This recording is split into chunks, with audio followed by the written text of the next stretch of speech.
Spiritual, not religious. The postmodern turn. Answer these questions before you move along. What is the Enlightenment, and how did it come about?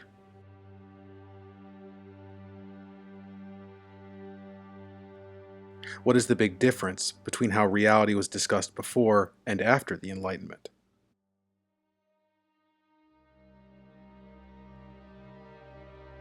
How do the Enlightenment thinkers answer the question, is God a fact? And what were the results of their answers? Part 1. Post-religious culture. Last time, we left off looking at the cult of reason, the atheist religion which emerged in the chaos of the French Revolution. But the cult of reason didn't last that long. Most irreligious people in France weren't just unhappy with the Catholic Church, or even with God, but with religion itself. And so, most French non-believers didn't replace theistic religions with atheistic religions, but with the secular. The absence of religion in any sense.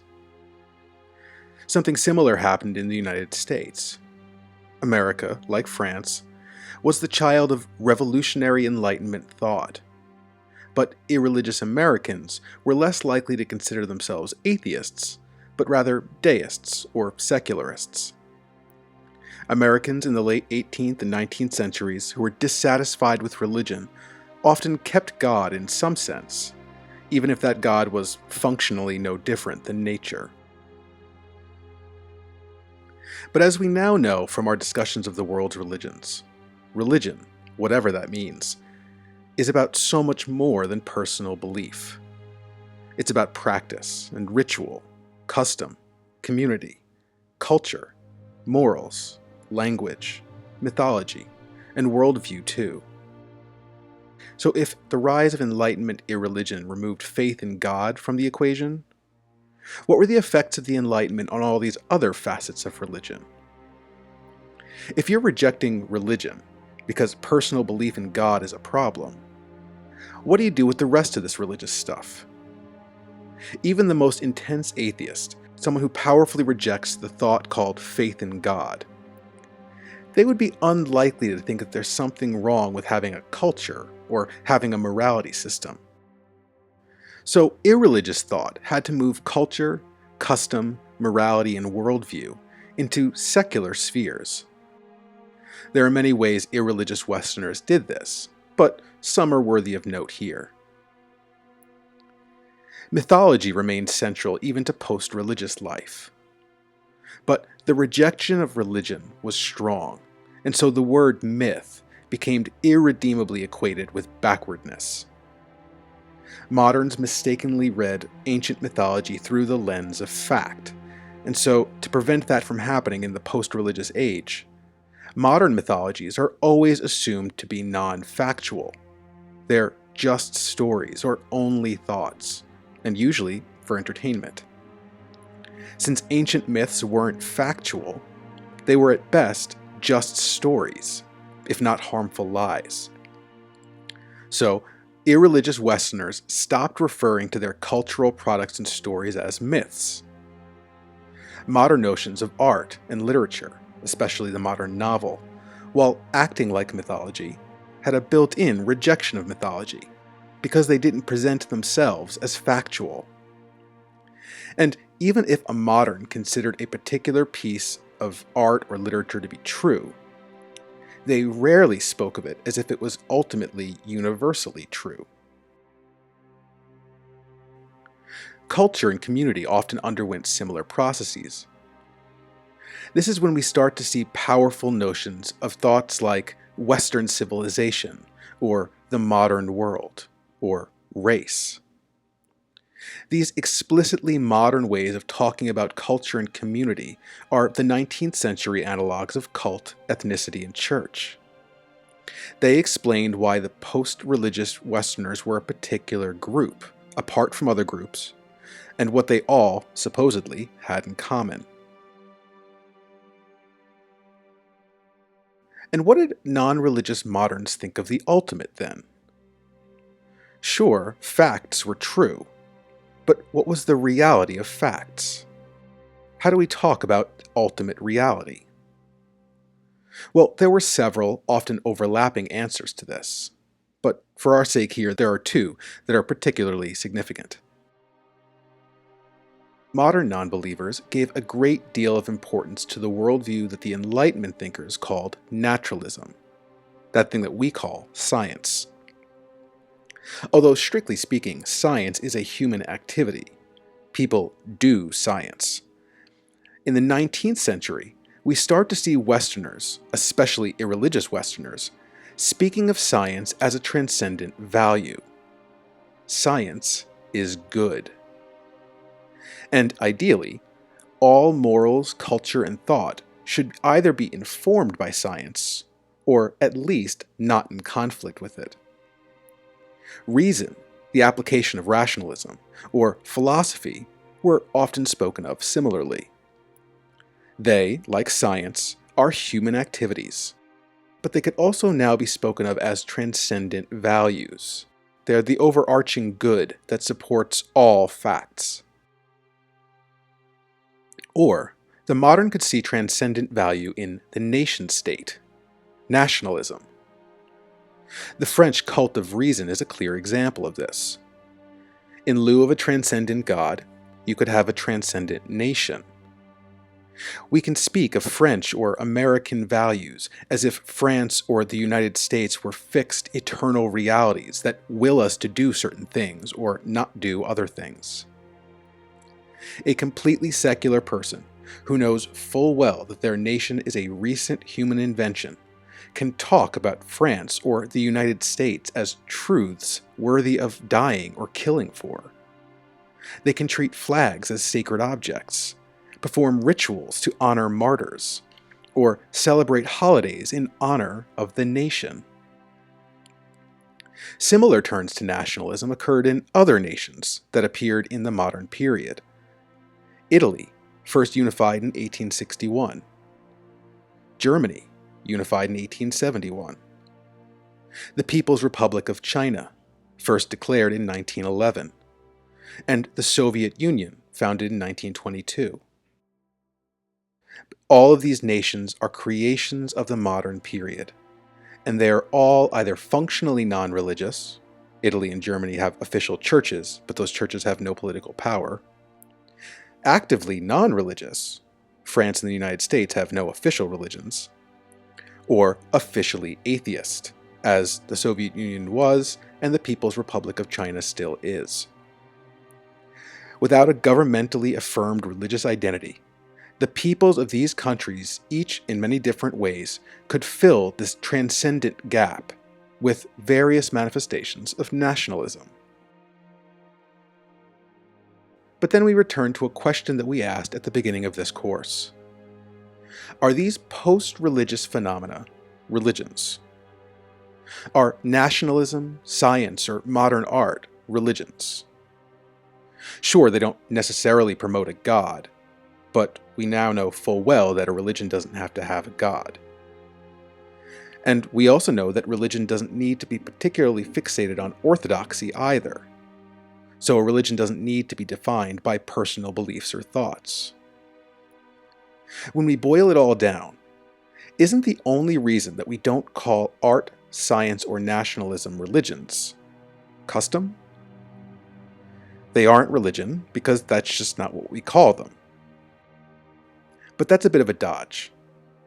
Modernity, whether in science, art, or nation, requires culture, ritual, custom, orthopraxy, mythology, and yes, to some degree, orthodoxy to transcendent values. And normally we would call all that stuff religion. But you may ask, these modern phenomena developed, at least in part, as rejections of religion. The creation of the secular suggests, at minimum, a distancing of some things from religion, if not necessarily a full-on denial of religion itself. But still, we noticed many times by now that religion as we know it is a creation of the Protestant Reformation. Religion is a Protestant thought. So, what happened when Catholics tried to reject that thought? Catholicism turned into a religion too. And what happened when French revolutionary atheists tried to reject Catholicism? The cult of reason happened. So if the denial of religion has historically turned those denials into religions as well, why can't we say that modernity itself, its nationalisms, sciences, and arts, why can't we say modernity is a world religion too? The only reason that we don't, we have to conclude, is that thinking modern science or art are religions violates modernity's notions of orthodoxy and orthopraxy, which kind of hooks us right back around again. Part 2. The death of God. Like all truth claims, modernity has its critics.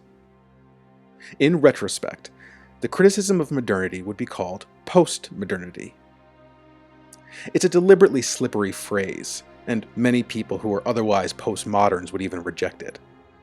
But we're just going to use it here for ease of reference.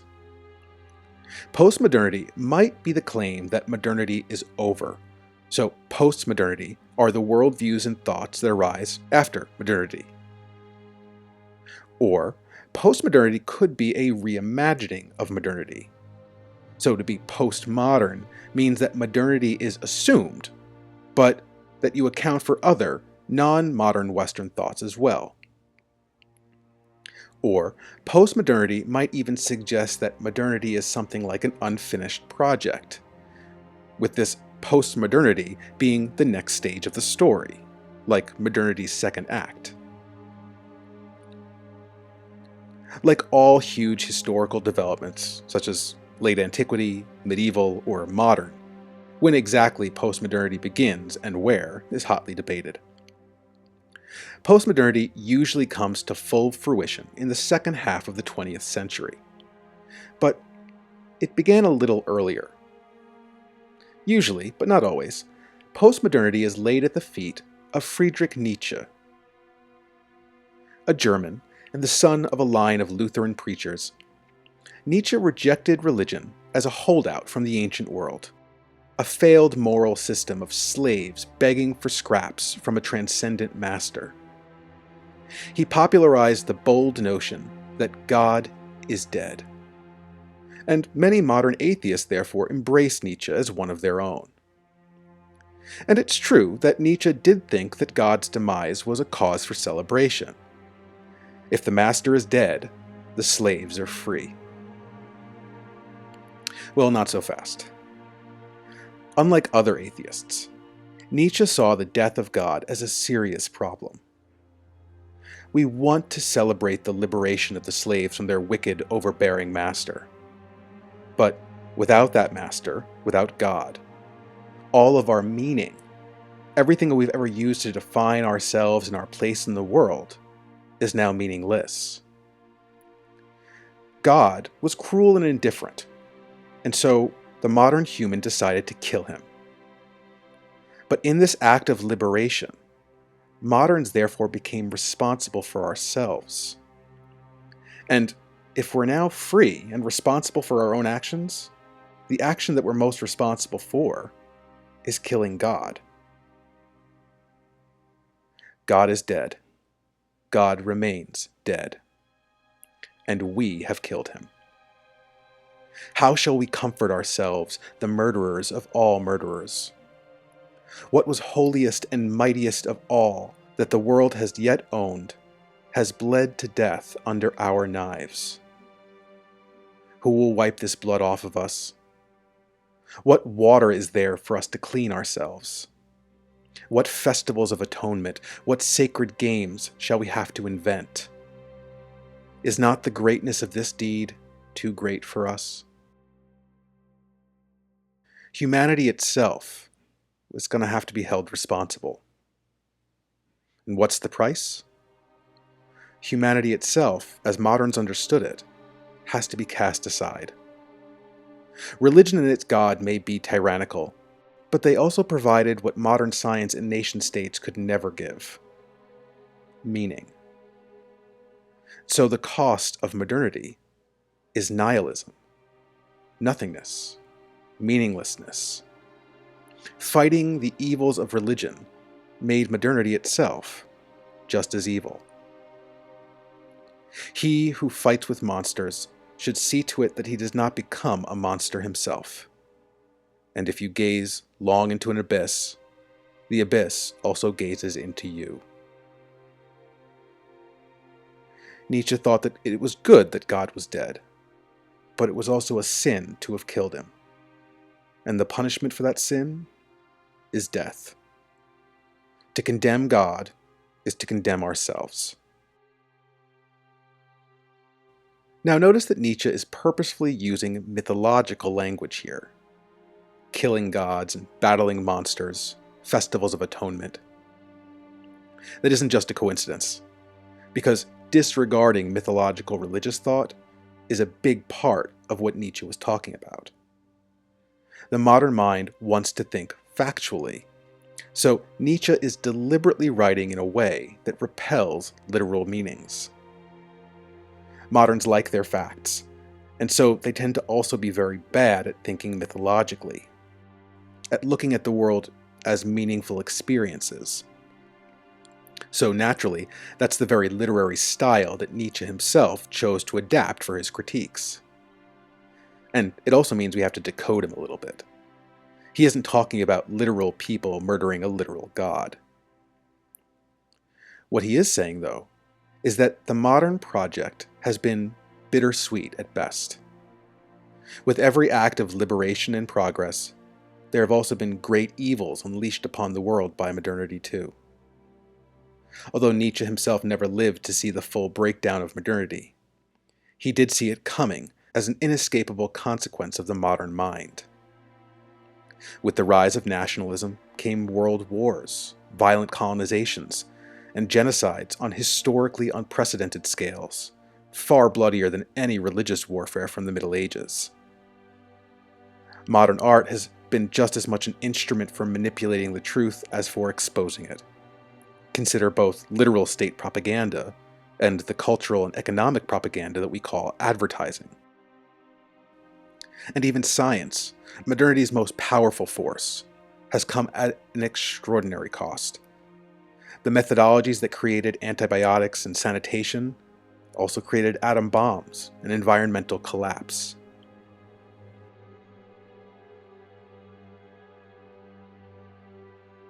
Part 3. The turn to context. Postmodernity, as we usually define it, starts to really pick up traction in the 1960s and 70s. And that makes sense. These were the people who were born during or in the immediate aftermath of modernity's most horrific catastrophes. The Great Depression, the First and Second World Wars, the Holocaust, the partition of Pakistan and India, Stalinism, Maoism, and so many others. And so what did the postmoderns of the 1960s and 70s, and today, have to say about all this? Postmodernity provided lots of responses, but roughly, they all argued that we must reject any and all metanarratives. A metanarrative is a worldview that claims to speak for objective reality everywhere, at all times. A metanarrative can be a religious claim that one's own religion is alone true and correct. And therefore, because you have the truth and others do not, you are justified in trying to correct others, maybe even by force. But it isn't just religion. Modernity has metanarratives too. Nationalism is a metanarrative. Everything about my country is good and right and true. The values of my country or my people can never be wrong. My nation will never end. Other people in other countries are backwards or barbaric, or their leaders are dictators and crooks. So we are justified in fighting them, or colonizing them, or using their resources as we will. And modern science is a metanarrative. Modern science is reliant on facts and empirical experimentation. But fact is not ultimate truth, and truth is not necessarily fact. Sure, a fact may be correct, but there's always a proviso. A fact is only true in a proper historical context. Even simple notions of scientific fact, like 1 + 1 = 2, are entirely intertwined within the human mind. Only a human being can conceive of that fact. 1 + 1 = 2 isn't out there in ultimate reality per se, but rather, it's a human translation of ultimate reality. Nothing happens in a vacuum. Nothing. Every action only happens in certain moments of history and not others. Every possible thought is only held by particular people and not others. And every truth and fact only exists in the context of those who hold them. We have no access to the ultimate, or anything else that we can surely say is always true in all possible situations. To say that you know what God is, even if you're saying that God doesn't exist, is laying claim to an idea about what is objectively true at all times and places, a metanarrative. But you can never really make such a claim. You can only understand something like God in your own historical setting. You don't have any idea what God might mean to a medieval Hindu or a late antique Christian. And even if you try to find out what God means to such people, you're still going to have to filter that thought through you, living in 21st century North America. You can only understand other people's ideas within the bounds of your own. We never, ever get to know anything outside of ourselves entirely. Everything has a historical context. Everything. And because all metanarratives, all facts and truths, are only adhered to by particular people in particular contexts, they're never neutral either. Truths and facts have priorities in politics. They obscure reality as much as they try to reveal it. Even simple scientific facts have agendas. Even the most humdrum statements of simple facts are fixed into historical contexts. And those historical contexts prioritize some people over others, some places over others, some organizations over others, and some visions of reality over others. There's no way out of the web of historical context. Every possible claim to truth or fact is somehow political, historical, and can only be understood in the light of those histories and politics. So, how do we get around the shortcomings of these meta-narratives? We have to work to view all claims to truth and fact within their full contexts. Not just, this is a fact, but who's saying that fact? To whom are they speaking? What are the ages, genders, sexualities, races, and ethnicities of the ones who created this fact? When? Where? In what language? What do they have to gain by this fact? What powers or nations or organizations benefit from this fact? And if all possible claims to truth and fact are found only in particular historical contexts, then it becomes much more difficult to argue that I and I alone have access to reality. Because there are so many different historical, personal, and political contexts from which one might make a claim to truth or fact, I can't easily leverage my notion of reality against yours, or against other people in the past. I can't fully claim that my vision of truth is objectively, eternally true, and therefore, I can't fully claim that your vision of the truth is objectively, eternally false. This is why postmodernity is especially vested in pluralism. Pluralism is the claim that multiple viewpoints, opinions, and experiences can possibly be valuable or correct. My understanding of reality, and that of a Taiwanese Buddhists, while in many ways opposed, might both be true if they're only considered in their proper historical contexts. We cannot hold to any single metanarrative that can claim that such and such is true for everyone, everywhere, always. Many claims to truth must be considered, not necessarily affirmed, but at least as valuable. As novelist and art critic John Berger once wrote in 1972, "Never again shall a single story be told as if it is the only one." My experiences may express reality, and so might someone else whose gender, race, sexuality, religion, and politics differ from mine. They might both express reality, or neither of them might express reality. Hence, the full arrival of postmodernity in the 1960s and 70s marks a radical shift in Western culture. In the United States alone, this period is the culmination of the civil rights movement, of second-wave feminism, and it marks the beginning of the LGBT liberation movement. And what do these three developments have in common? Pluralism. All of them require some affirmation that there are alternate experiences of reality held by people in various contexts of race, gender, and sexuality. They are all different visions of the real, but that does not mean they're necessarily at odds with each other.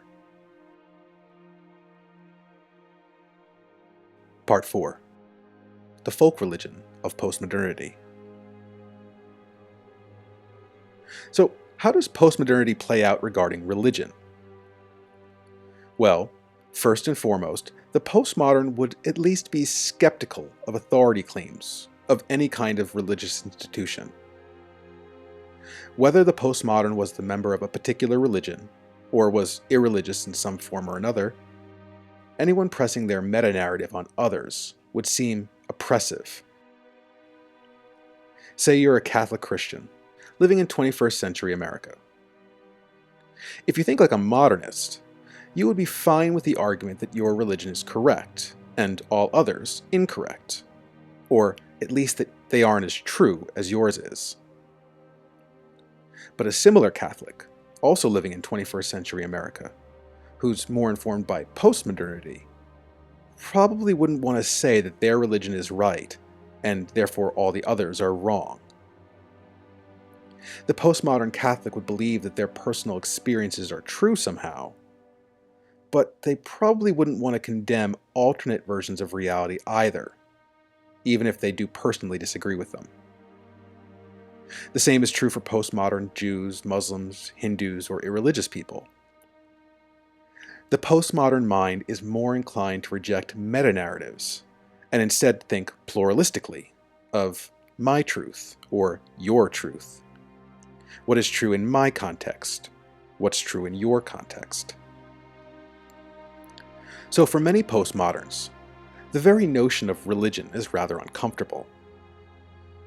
But at the same time, a postmodern might be just as uncomfortable with rejecting religion too. Both religious and anti-religious claims are metanarratives that falsely think that they're speaking for what is eternally correct in all possible situations. And therefore, both religion and anti-religion seem to minimize, if not actively condemn, other people. Bold claims to universal truths sound, to the postmodern mind, like a kind of violence. They're claims that there is something very, very wrong with whole populations of human beings. To get around the problem, postmoderns of any religious or non-religious persuasion turn to experiences over dogmatic truth claims. This is why so many postmodern people are unhappy with both the labels of religion or atheism, since both religion and atheism seem to give priority to one's personal thoughts. But labels that emphasize personal experience are fine according to postmodernity. Mysticism, the human attempt to experience a mystery, is good. Ritual and custom are fine. Feelings are a-okay. But saying that you know for certain what is correct for everyone, everywhere, always, the postmodern would say, not so much. Think of this distinctly postmodern expression: I'm spiritual, not religious, which, not surprisingly, starts to appear in English in the 1960s. Before the postmodern period, no one would ever claim this. It would be nonsensical. In the medieval Christian world, where the term spiritual appeared, spiritual meant to trust in the power of spirits, and specifically to trust in the Holy Spirit, that is, the Christian conception of God. So to affirm this explicitly Christian version of God would mean to be Christian. To believe in the Holy Spirit is by definition a Christian thought. In the modern period, when we have the notion of religion, spirituality was the affirmation of belief as fact. That is, the thought that there are factual realities called spirits. And that, the modern would claim, means you're being religious. In fact, it's the quintessential example of being religious. But for the postmodern, spirituality is not a thought, a belief, a faith, or even Christian. It's a personal feeling or an experience of the world. It's something only an individual can have. And it doesn't even necessarily have to involve spirits or the Holy Spirit. You can be spiritual and not even think that spirits exist.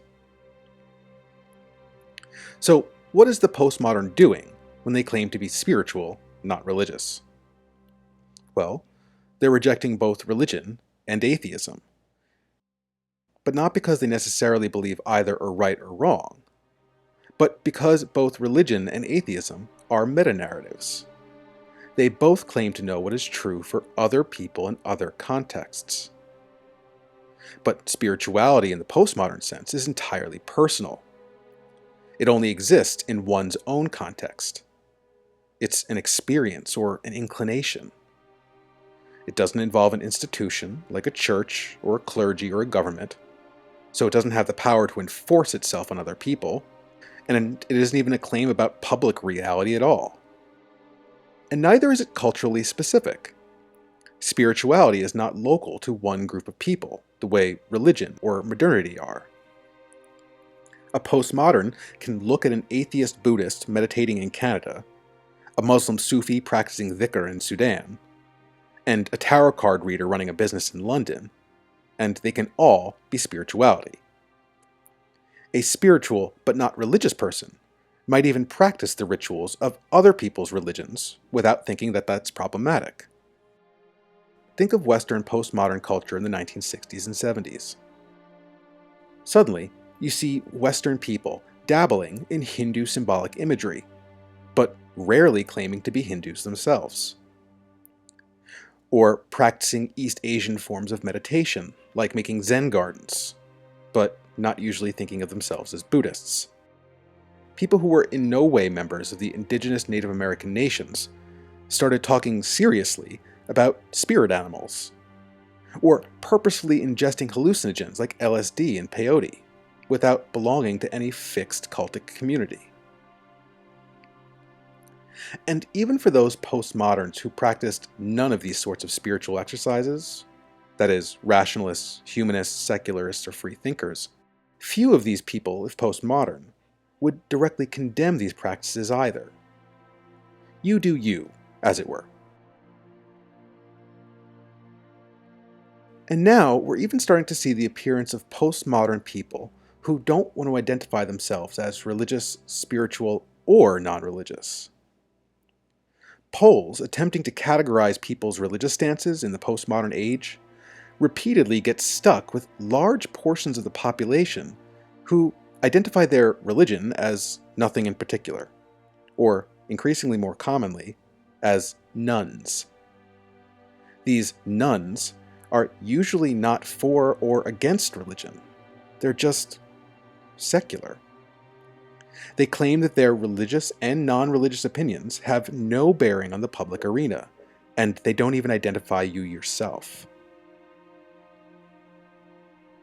But then we come back to our question again. Is postmodern spirituality or secularism religious? Is the culture of postmodernity a distinct world religion, just as much as Islam or Taoism are? Questions for class. What were some of the ways modernity expressed practice, belief, and community in a post-religious age?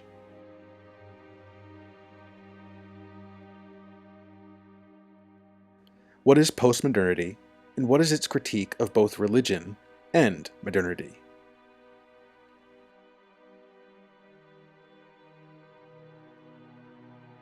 How would postmoderns express their own religious opinions?